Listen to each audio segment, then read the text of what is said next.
Hello, my dear YouTubers. This is christinajunge.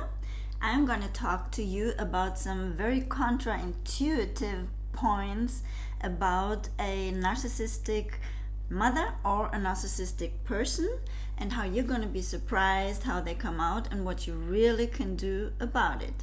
Let's get going, okay?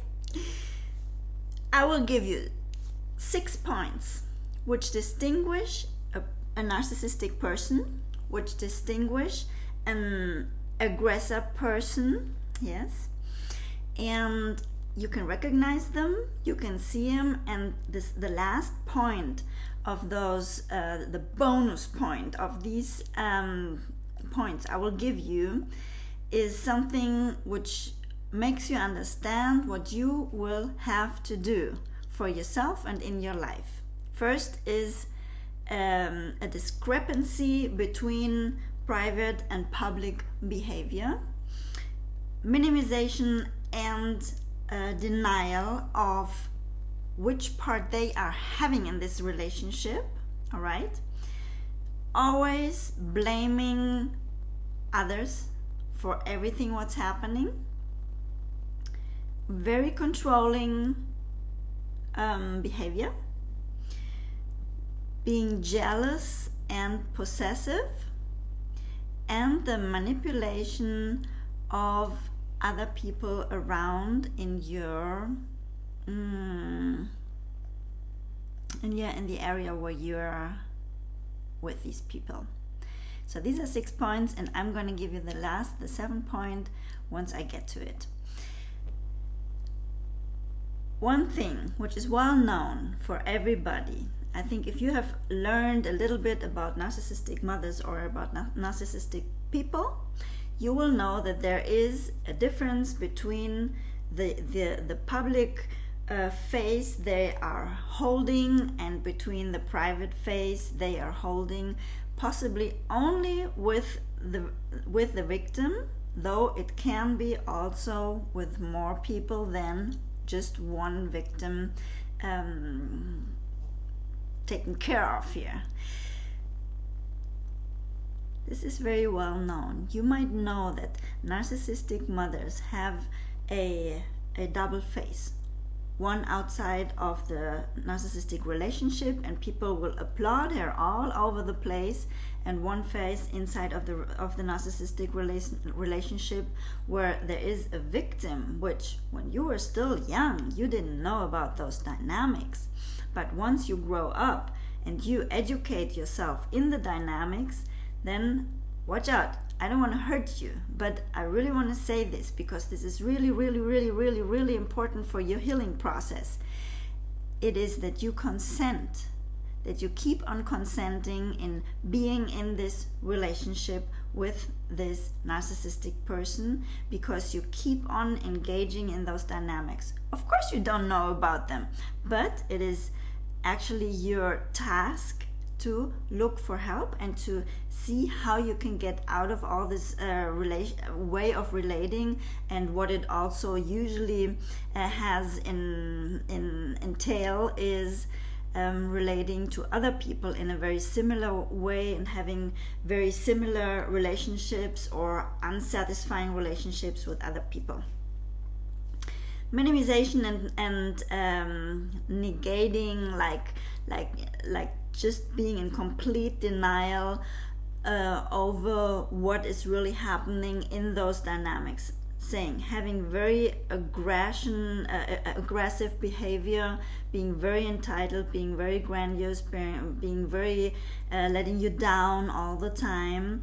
And at the same time, once you want to talk about it, once you point it out, once somebody else points it out, if it slips out, in a family setting or in a different setting, these people will very quick be in denial about what is happening, that it happened at all. They will say this didn't happen, just to make it go away, just to keep people thinking this was an illusion, this was a little like a ghost going around there, and will try to hide their behavior with the chosen victim, though the victim can change also. So we have these narcissistic behaviors, and people usually don't talk because narcissists are so engaged in their behavior. They are so firm, and it is so important for them to keep everything under the carpet, let's say, and to not let people feel what is going on, because it would go straight to their very core beliefs of them being good people and having to look inside of themselves, like having to see what's really going on inside of themselves and having to get to their own vulnerability, which is what they are protecting. This is what they don't want to get to. And behaving like this, like a person being completely empowered, to not having to get in contact with their own vulnerability and with their own victim feelings of being a victim. The narcissist always blames the other person for whatever is happening inside this relationship. If you or anybody else has pointed it out, that something wasn't going right, that something wasn't just, that something wasn't the way other people would feel would be fine to treat people, the narcissist will always blame others being the guilty in the game for this having happened, okay? Be it alcohol, be it drugs, be it that's just their personality, be it that they would be just inventing these things, be it that you would fantasize, being that you would say this, now they start to attack, be it that they would say you do this out of being so vulnerable and out of being so delicate, and that you just should get to yourself and understand that this is totally unnecessary to point these things out, but really not letting these things get to them. They are very controlling in their behaviors. That's the fourth point. The manipulation on a psychological way, on a psychological level, and how they deal with you doing your own thing, and when they notice that you're going out of this relationship, how they try to pull you in again into those dynamics that they can have like the control over the situation, over your feelings, especially over your feelings. They're like about the owner of you, they don't want to let you free, because you are like the codependent part, in this relationship, which through whom these people construct their identity. If you're getting out of those dynamics, that you are in fear, in constant fear, that you are under constant control, that you are constantly like watching if you're doing the right thing and what this person wants from you and how she expects you to react, if you go out of those dynamics, a narcissist will note this right away, because it's such a loss of power that they can't deal with this. It is almost like you're taking away the identity from them, and they're all, I always say, they're all like standing there like naked suddenly, because there's nothing in them. They're confronted with their own victimness, they're confronted with their poor behavior, they're confronted with, in reality, not having a life, not having a personality of their own, let's say. They're just having this personality which always preys on somebody, and everything would fall apart. They would notice that they're just dust, anymore. And the moment you get out of these controlling dynamics, this is when you really get in trouble. So the controlling behavior of the narcissist is, I say, the alpha and omega, of this relationship. The narcissist is about not only controlling, but is jealous in a way, and is possessive in a way. And it always is very much in contact with this controlling behavior, because they need you to be in this relationship. The same what I just said about controlling behavior. Jealousy and possessiveness is a controlling behavior, but they have more controlling behaviors. We were talking about controlling the way you dress, the way you talk, the way you carry yourself, the way you have your hair, the way you carry your bags, the way what you eat, and when you eat. There's it goes always to the core habits, meanings, and really things which are absolutely normal in our lives, how we behave, how we naturally involve ourselves in life, and with our daily to-dos, where they go exactly criticizing you and pointing out that you are constantly wrong. So this goes in really little steps, besides of being really jealous and possessive towards the person which wants to get out, if this is you, out of the relationship.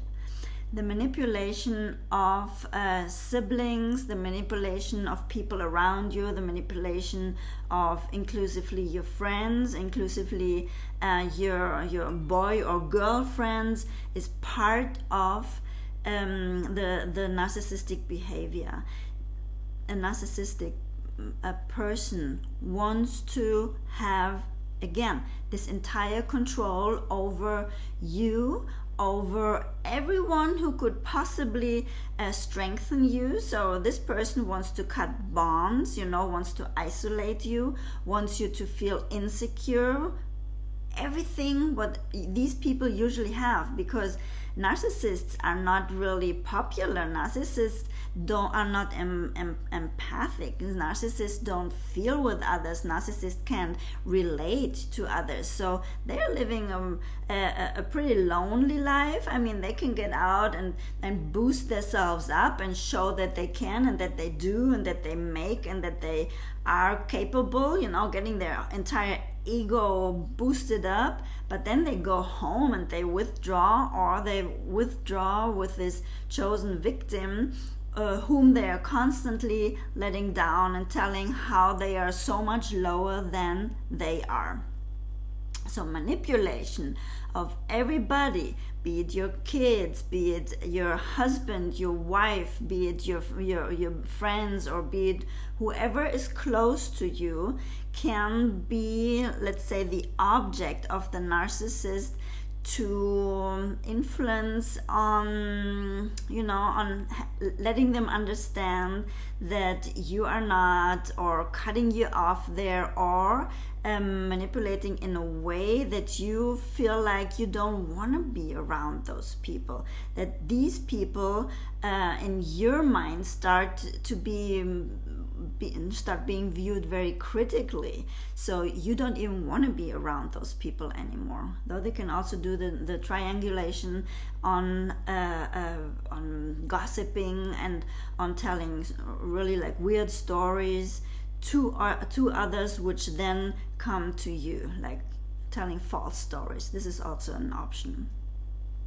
There's a seventh point I wanted to talk about, what concerns the narcissistic mother, or the narcissistic behavior, which is really, really, really the most important point you can possibly think of, and it is the resistance to change.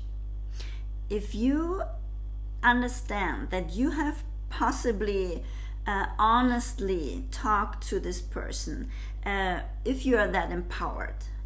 Most people are at a point where they are not that empowered, that they wouldn't talk about their inner, talk about themselves, talk about how they feel, talk about what they observed in this narcissistic person, and to put already and be at slight limits. Most people don't even do this because they don't get behind the entire role they are playing in their lives, and how they are controlled, and how they are really mind controlled. And this is like a real mind control, mind excuse me please, all your intents, to really get out of those dynamics and to let your narcissistic mother see, be it on a small level or on a bigger level, that what she is doing isn't right, that you're not flying with it, that this isn't true, and holding your space will always be a reason for this person to either get temporarily out of the relationship, to deny what you're like having to say, deny that this is happening, like this entire reality which she constructs for herself, this whole gated personality, this whole gated identity is gonna fall into pieces if this person would start to engage in understanding or getting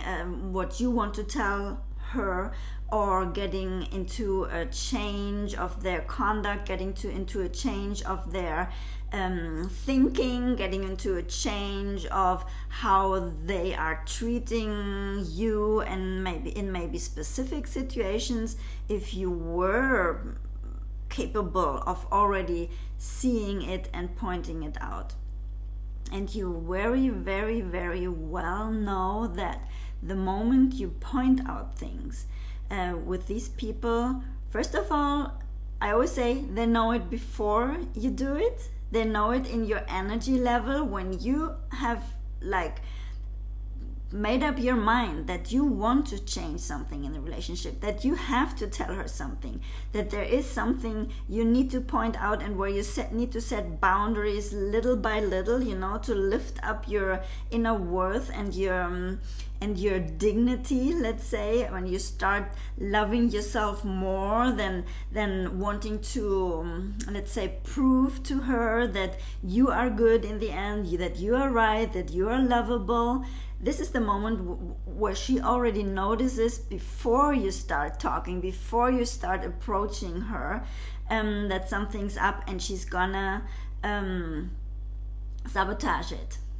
She's gonna sabotage this meeting. She's gonna sabotage this encounter. She's gonna sabotage that this conversation is gonna come up, because these are very, very, very sensitive people, and this person will notice before, or the latest at the moment you energetically come up with what you want to talk about and lift, let's say, your soul up. This is what these kind of women notice, and they will at all cost avoid it, and will at all cost try to bring you away from it, or just not listen, or just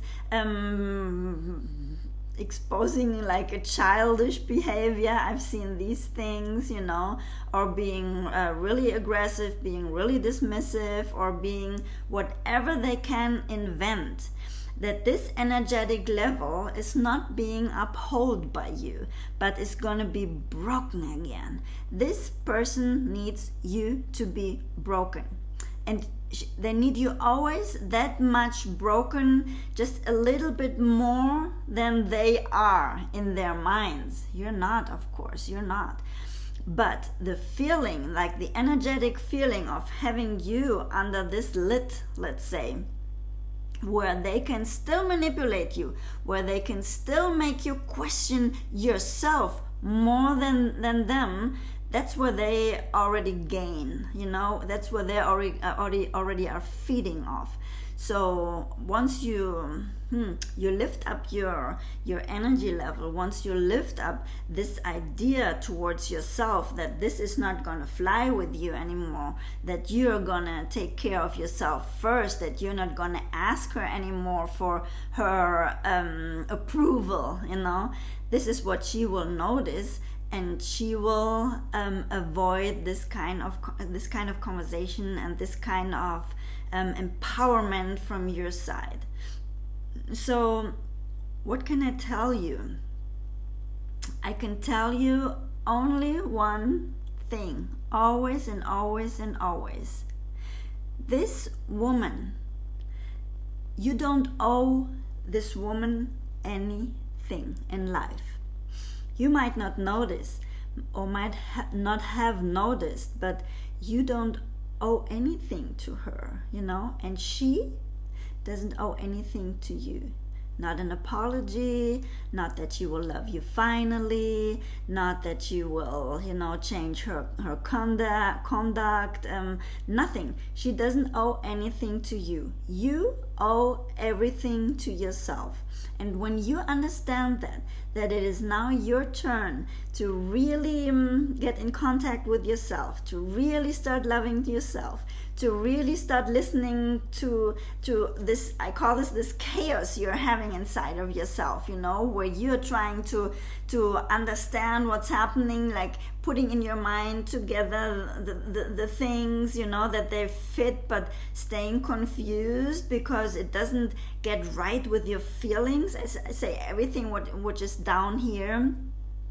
You need to get in contact with your feelings, with your self-esteem, with your self-worth. You need to get into this self-affirmation round, I call it, into this self-affirmation deal where you constantly, first it's just cognitive, but you need to let it like suck in, and to start feeling it in the end, that you are worthy, that you are lovable, and you need to tell yourself, I am lovable. Yeah. When you watch yourself, when you look into the mirror, I want you to say, I love you, as if you would talk to a little hurt woman or a little hurt man, a kid, and start to be this mother you hadn't have and you haven't been, because excuse me because there's nobody who's gonna give you back this dignity. There's nobody who's gonna come at some point to apologize. There's nobody who's gonna love you at some point if you don't do it. It might be on accident that you, excuse me please, that you have a good, let's say, relationship, a good husband, a good person, but since you have lived through so much confusion and through so much taking away your dignity from you, it is very much possible that you are, I call this is like this chemical thing. This is like where I'm at home on the sofa with those people because they feel so good to me. They feel so at home. And you most likely are being with these people who are having these same low boundaries, who are having the same low self-esteem, possibly also with avoidant people. If you don't choose again like a narcissistic person, you choose an avoidant person, and it might be a very similar relationship because it still hurts, because you still don't get what you really want. It's still not what you have been wanting in your life, and you start in this kind of codependent relationship with this avoidant person because you're not giving yourself the love you deserve. You're not like acknowledging that everything she has told you what you are not, You're not beautiful, you're not loved, you're not right, you're not forgiven, you're not responsible, or you can't be responsible for what is going on, or whatever it is. This is all lies, and you need to, let's say, counter-attack those lies and get a life, get into this empowering, self-empowering state of mind and state of feeling and state of like having like a posture, like an inner posture where you're having this self-affirmative action, towards yourself, where you start loving yourself, where you start giving you all what she didn't do for you in life. It's hard because you get up against all those deep-sitting barriers, against these deep-sitting beliefs these have turned into beliefs, you know. Somebody told you a lifelong that you're not, especially like coming up from nothing. Like, let's say you were like this blank piece of paper and somebody wrote, like scratched on there in all this dark writing that you're not. How's that paper gonna look like? Well, this paper is gonna look like a really scratched paper, and this is like this thing which is inside of you, what you believe who you are, which is total bullshit, you know. Start, you know, open, it's like on a computer, open a new paper on this computer, and you start in beautiful letters, in a beautiful writing, start writing on there who you really are, what you believe of yourself from now on, although nobody ever told you. Just knowing that you are a child of God, you know, that you are wanted here, that God loves you, and there's more people on this earth who love you, but possibly you haven't even recognized them once they were giving love. This was possibly so strange and so far away from you that you were really scared, you know, to get into this where you can be hurt, because this entire box, I call this like safe, you know, where all your feelings, all your hurt feelings are in, and this is all like cooking, you know. You open this up, this is like this crock pot where all this, you know, the steam is coming out once you open this a little bit, because there's so much hurt in there, and there's so much emptiness, and there's so much darkness in there. What this person was writing on this one sheet of paper, you know, what you have like believed her to be, who you are. And now you open another piece of paper, you know, open another Word document, you know, it's white and it's beautiful. You can make it pink, you can make it black and write on there with gold, or in a dark blue, or you can do it whatever feels right for you, you know, something which is really tender and which is really appreciative, you know, which is really in yours. Or maybe you do this in ochre tones, or whatever is the right color for you. Just imagine this. And now you write your story new. And once you've written your story new, you, with every like non-affirmation which she would put on this dark written scratchy dark, you know, paper, you put a beautiful affirmation on your new sheet of paper, which is all yours, which is all going to be loved and celebrated, and is going to be there for you to grow. And it's almost like this flowery, springy thing where the birds sing, you know, which is like a beautiful song for you. Maybe it's a beautiful piano play or whatever you like, or it's the song of you know, like a very, very tender voice which really gets to your soul and soothes you. And you start writing your story new. There ain't no longer these dark writings in your life. And then you start scratching. Each time you remember something she affirmed of you, you just start scratching this and start writing like the counterpart, you know. You can never do things right, you know. You've never been capable. You're doing things like you're blah blah blah blah blah, you know, guilty. And you put like, I'm always doing things really beautifully, and I'm so thoughtful. I'm such a loving person, you know. Sometimes I make mistakes, but that's human, you know. I still love myself for it. Or talk to, I love you, you know. I love myself. You know, or I love you. How you want to talk to this inner child or to this you. And start writing your story new, that it becomes a beautiful story, that it becomes an orchestrated story, that it becomes like a beautiful song which soothes your soul, that it becomes something you want to be, something which reflects who you are. And it's really not important if you believe that you are this, because there's still this dark piece of paper which describes you as not being, as not having, as not worthy, as not lovable, but don't believe it anymore. And the more you write this out, be it in your mind, or hopefully you can do this really also writing it and putting it, if you want to, on a vision board to be reminded on this. What I do is I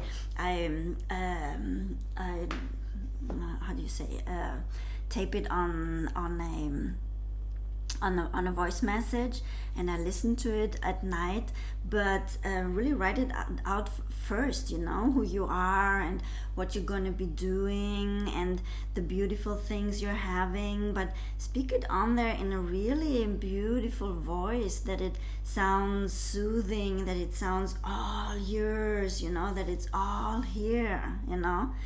And if you have to do it again, you do it again until it's really felt.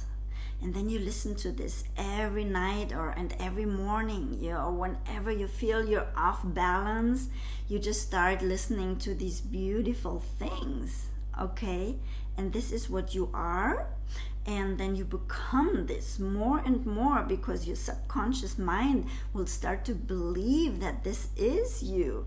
It started to believe what this person said, this dark scratch, like scratchy paper, you know. Your subconscious mind believed that, although you weren't made for that as that. This wasn't you, and still you believed it. This wasn't complete error. Just get out these errors of your life, you know, and write now in straight lines over these scratchy lines, you know, and then you start scratching, and at some point you just rip this dark black paper apart once you have constructed this beautiful self again. And also you can write it down somewhere, and I always say, you know, like, burn that shit down, you know. Don't burn anything in the house or anywhere, you know, don't get caught. But get rid of it also in a form of ritual, you know, or wrap this paper where you were writing on there all these negative attributes she was giving to you, wrap them around a stone and throw them into the ocean, throw them into a river, throwing somewhere where you know it's just gonna stay and get dissolved, and you know this is like something you're getting rid of at that point. Do you know how powerful that is? You know, or you can put this under earth, or you can do whatever and rip it apart, you know, and get really rid of it, like not having this lying around, this piece of energy, negative energy, you know, just really getting rid of this stuff, because it's not you anymore. But be very sure that you keep on writing who you are. I always do this exercise in my courses, that at some early point I do this. I have people writing down the 84 positive attributes they are having. And people, before I said, so write down some of your positive attributes, and people would like write down like 3 or 1, and then I invented like this number. I was like, no, make it 84. And if you take a letter size sheet of paper, you just put 3 columns, and if you have lines on there, like here, I love my written stuff, you just put 3 columns, and you have about like 80 something or 90 rows, and there you put on who you are, how beautiful you are, how loved you are, what you all know to do. But don't get into this, I know how to do and that's why I'm lovable, you know. It would be even enough if you would just get into, each time you look into the mirror, that you say with this really, really warm voice, like a good mother, or a good grandmother, or a good aunt, or this good, hopefully female person, because you want to replace a narcissist mother, would talk like really lovingly to a child, you know, or how you would talk to a child who you knew was abused, and you knew you had to really take care of this child because it's very delicate, and you now want to build this child, and you do that. Okay, will you? And it can be really just in little steps, that each time you look in the mirror, you say, I love you so much. Each time you do something, like recognize yourself and say, I am so grateful that you do things so beautifully. I love it so much that you're around, I love you so much. You are so lovable. Look how people were looking at you, and you will notice how people will look at you differently, and how people will start, oh man, this is amazing. When I start doing this in the courses, people telling me all these stories, how people suddenly treat them, you reflect this into the world, and the world will reflect this back to you. So make sure you do that, self-affirmations, of love, of appreciation, just for being there. Don't fall into the I'm good, I'm intelligent, I know how to do and make things. This is the wrong line. This is the line of I'm only worthy if I deliver. If I'm achieving, or if I'm a high achiever, or if I'm a perfect person, and if I can give to the world. This is all valuable, this is all beautiful. But get to this point where you really get to like love yourself, where you really get to be with yourself, where you really start to feel this love for yourself, and where you can lift up those boundaries, where everything else which goes in counterintuitive and of this has just no space in there, can't get to you anymore, because you're so worth, you're so loved. And you will find this all the time, and more in your environment, that people do reflect this to you. I bet you, right? Get me this in the comments, how people will do this. I remember when I was starting self-love affirmations, people at my workspace, I was like being a director of a psychiatric center, and in my workplace, people would stop, they would look into my eyes, and they would say, you are so beautiful, I can't believe this, People would give me all this beauty affirmations, and I knew where it came from, because I had learned that, and it just reaffirmed me in that this is where I was, I don't need that people tell me this, but I knew that was the reflection of me being there now and already, that I was getting in self-love and in self-appreciation, and then thinking that I'm beautiful, and thinking that I'm worthy, and thinking that I'm worth just for being there. And people would tell me, it was really comic, because it came from people I wouldn't have expected it. So it was really nice. And you'll see it also in the streets, you see it wherever you go.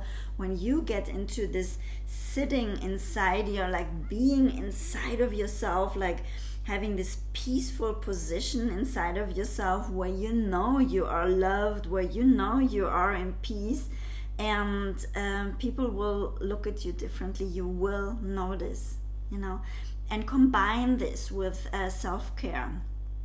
Combine this with really treating you right, dressing you beautifully. You got to be careful, you don't have to dress up crazily and do this, that people would do these quick or sexy looks or something like this, that you this call attention looks, but dress in a way that you would dress like this little boy or this little girl, which you would understand is a really loved kid, and start dressing yourself this way. Start using those products for yourself that aren't not so much attention calling or being really flashy or something like this, but something which makes you feel really settled, which makes you feel really in balance, something which makes you feel really in harmony, and at the same time that is something you would feel gives you value of this, like, I love you, and because of this I treat you naturally like that. There's no other way around. Treat your body, eat healthy, move. If you're not a good mover or a good sportive person, just walk, just take your bike, just swim, just do something, a little time a day, but start taking care of yourself. Start being there for yourself. This is also a way of getting this. Her? Who? What? Who are you? Oh, you don't believe yourself. This person out of your life, that she doesn't have any power anymore over you. She's just not important anymore. She is not going to be the one who's supposed to tell you that you are right, who's supposed to tell you that you are pardoned, that she's the one who would have to affirm you. She's the one who have to approve you. She's the one who would have to love you. Now you do this all now, and she's all gonna come up like the way she did before, and it's all gonna feel strange to you, and you're gonna have like time after time, step by step, this lifted up boundary that you feel, this is not how anybody can treat me anymore, and she'll know it. She'll try some crazy stuff around, to get you back to where you were, but this is not possible anymore. If you grow your inner boundaries to really take care of yourself and to listen to the hurt you're having inside of yourself and to really comfort yourself, to forgive yourself, and hopefully at some point to forgive this person, but this is not the first step. First, you need to understand what this person really did to you. First comes the accusation part. If you don't understand what she has done to you, don't even think about forgiving her from here to there. Forgiving is a process which goes really, really down, deep down into yourself, where you first understand what was it she had done to you. And if you don't get there first, of doing a really, really finely written out accusation story, you don't start forgiving. This would be a lie to yourself. First you defend yourself. First you put down what she really has done to you, and this is a process of exploring this. And then, this is much later, and then you start forgiving her. But don't hurry this part. Don't hurry. First, you need to take care of yourself. First, you need to love yourself. First, you need to get angry towards her. You need to get angry right now, okay? For all the damage she has done in your life. So don't think about forgiving just to do it because it was asked from you. Forgiving is an absolutely essential part of the healing process.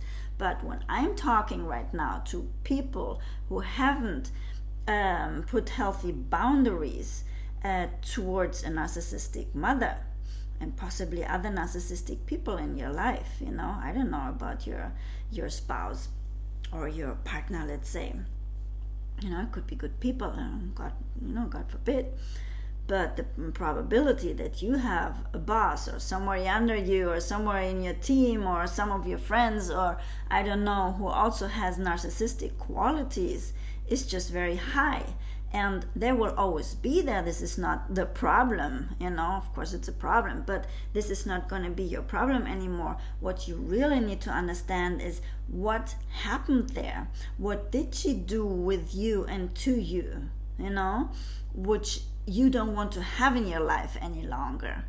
And how to separate yourself from all these accusations, from all this craziness. you know, from all this weird stuff. And then you recognize it in other people, in your surrounding, and then you start little by little putting boundaries. Usually we put boundaries to smaller things, you know, that you know there's somebody in your circle of friends or in your workplace who does like weirdy things like this, depending on where you're at, you know, and where you recognize now that you're like, well, this person does it too. And always watch out. It's always a little bit our own boundaries who allow these things. When I told you right now that once you start this self-love and self-affirmation process, that people will come towards you and will reflect this to you. They will, you know, and you will notice and you will see this. Everybody knows this. If you have a good day and you go out in the city and you're going like this, or if you're recently fell in love with somebody, people notice. People are like, you look so happy, you know, and what do people do? They respond happily to you. Okay, and this is the same with the self-love, and this is the same if you feel guilty, if you're, you know, bent down in your life, if you're the one who's always the people pleaser, if you're the one who always takes all the guilt and all the responsibility on your shoulders, you will have it in your life. You need to start distancing yourself from it. Okay, I hope this was helpful for you. I could go on probably for hours. If you like this video, give it a like down there. Check my other videos out, which are coming up right here about narcissism, and there's also a video about some steps of forgiving if you want to look into this a little bit more. But first, boundaries. First, self-love and self-care, and then you're flying. I'll see you later. It was nice to have you here. Bye, my love.